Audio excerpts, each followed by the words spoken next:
Hi guys, welcome back to the Savage.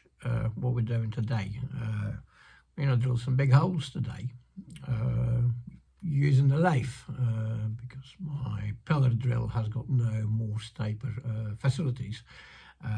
So we can do it on the lathe with modifying it a little bit, and I will show you that in a bit how we set that up.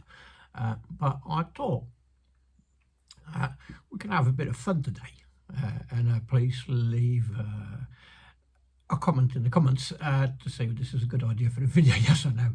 So we got this mystery item I'm making, and I have a guess what it's going to be, and then I'll show you a few clips of making a few of the parts for it, and then on the end of the video I'll put it together and then see what it does. So what we've been doing is with the horizontal drilling, we have to make some big holes. This piece of box section, it's 1.25 inches, and the other hole is 27mm, so it's not small. And the lathe drill, it's got plenty of power in the lathe, and it held it rigidly enough, because tin walled stuff, or you know, when you drill a hole through a piece of sheet metal, it can wallow, and the holes are nice and round. So right, let's have a look. There's only a few components, and then and I might drop a hint here and there what it's going to be. So my chuck is of big 4-jaw, is really heavy, so I don't like taking it off, because we did make this adapter sleeve, so more taper 4. There we go. It has got 2 pins in it for the tang as well, and then you can screw it directly onto the spindle. We've got the spindle thread, and use it as a horizontal boring machine. Because I don't like taking the chuck off, because it's hard to mount it again on a screw thread. It's heavy. It's a 10-inch chuck. I also made this morse taper 4 parallel sleeve, and then you can just indicate the sleeve into the 4-jaw and do it like that, and you don't have to take the chuck off. So what have we been making then? Well, I'll show you the bits, and then at the end of the video we'll put it together and see what it's going to do. So we got a piece of box section, two big holes in it. We've got a little aluminium disc, 1/2 UNF bolt here, and there has to be aluminium. We got this bit of a shaft, sleeve, this funny little thing. It's got 4 brass little shoes on it, and a bit of tube. That's it. So leave a comment, so you think it's a good idea for the video. Have a look at my other videos if you can, and please like and subscribe, and we'll see you back on the end of the video, and then I'll show you what it's going to be, if you're not already guessed it, because it's not that hard to guess, and there might have been a clue dropped here and there. All right, enjoy the video. We'll see you back at the end. Bye bye.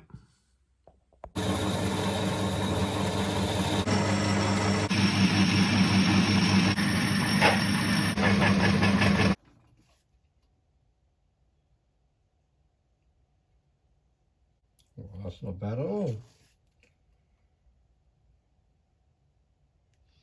For 2000s.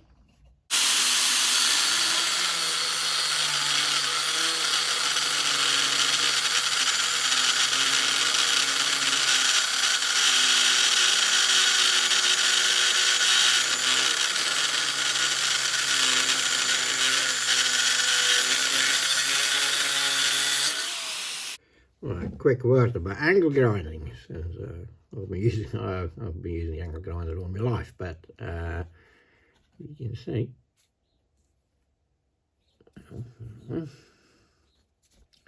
there's a mark, a little score from the lathe, and it is fairly straight. Now, a grinding disc, So there's one cut. A grinding disc also got a cut and angle. So there's a little one. It is about there. There's a sweet spot where he cuts best, where he really starts biting, you know. And that's what you have to find, you know. Don't do this backwards and forwards. Hold it where it should be, and it's about there. Bam, straight in. There you go. It's not even a tower of pizza. Quite straight. Chop chop. Hi guys, today we're going to do something different. Most people probably won't do on their lathe. We're going to do some horizontal boring because my aging pillar drill has got no more taper, so I'm a bit limited on, well, 1/2 inch. That's what the chuck will hold. So we need an inch and a quarter, and the other one is 27 mil. So it's only through a bit of box section, but it is handy that once in a while, you know, you can drill big holes with it. So that's what we'll be doing. So we're going to put this boy on it.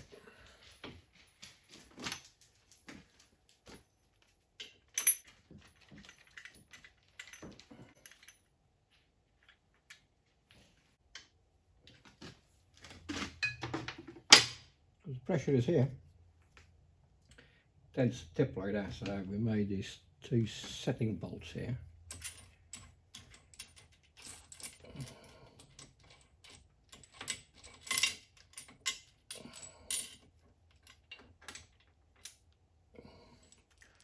We just turn them down so the contact area is a bit smaller because it's just on the casting here. So we can stick a feeler gauge underneath it to set them. It's just a help bit, so it's not just resting on the crossbar here.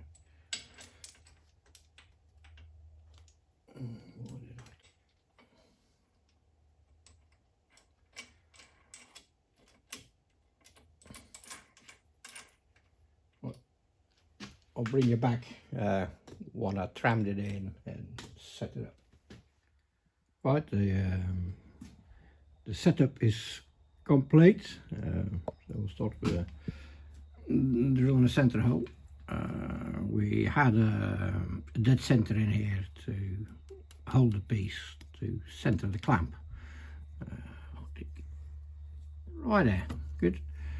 And then further what we do to it, because I used to do this on my small 9-inch as well, but this is the wrong ratio. It's once you start drilling big holes, this is quite hard to move because it moves too fast. But what you can do is just put your tailstock on it and put a pusher. So, and then we will push with the tailstock, push the carriage, and then it's the right ratio, and it just feels like, and also you push it central in the middle. That head just will not go through there, and then you haven't got no chance of the carriage trying to twist or lift out of the V's, because yeah, it is not an ideal setup.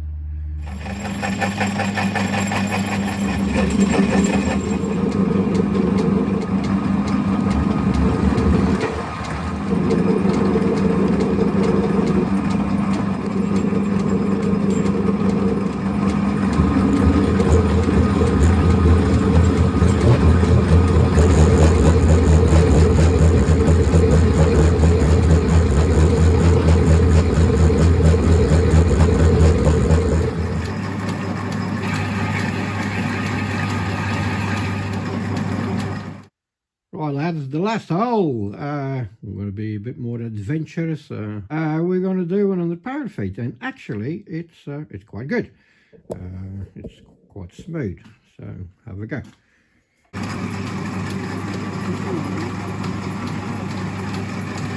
Off we go.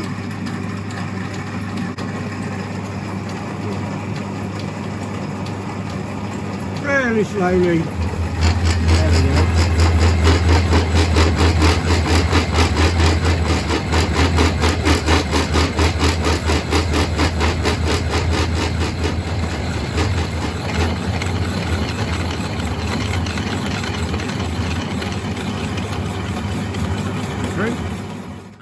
Hi guys, welcome back. Have you figured it out yet? The mystery tool. So, okay, no further ado, I'll show you. Ta-da! This is it. It is my big chuck removal tool. So that was the clue. My big chuck is just too heavy and I don't like taking it off. And this will make it a lot easier. It's got this bush. Pretty grease on it. The edge here, we only have to wind one of the jaws just past it. It doesn't touch the paint, and then it can't slip off. So you don't have to clamp it up. You just hooks behind it, and then it's ready to go. So we'll just see the thing in action. Okay, let's see it in action. The little brass shoes, they slide on the flats here in between the V's, so it doesn't touch them. And it guides it. Can't go anywhere. So the only thing you need to do, slide it in. That's why there is the aluminium disc. You only have to close one jaw. It hooks on the recess behind the bush, so you don't have to tighten it up.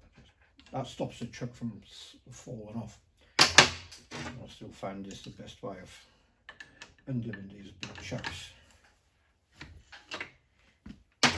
And I'll just watch it, and I'll just slide back.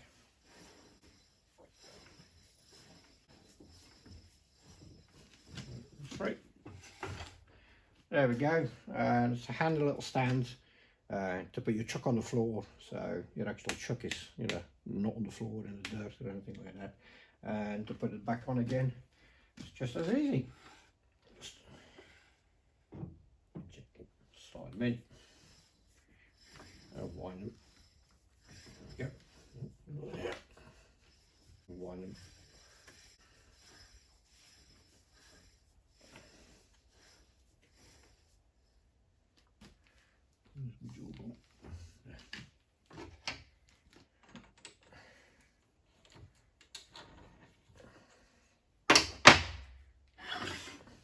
There we go.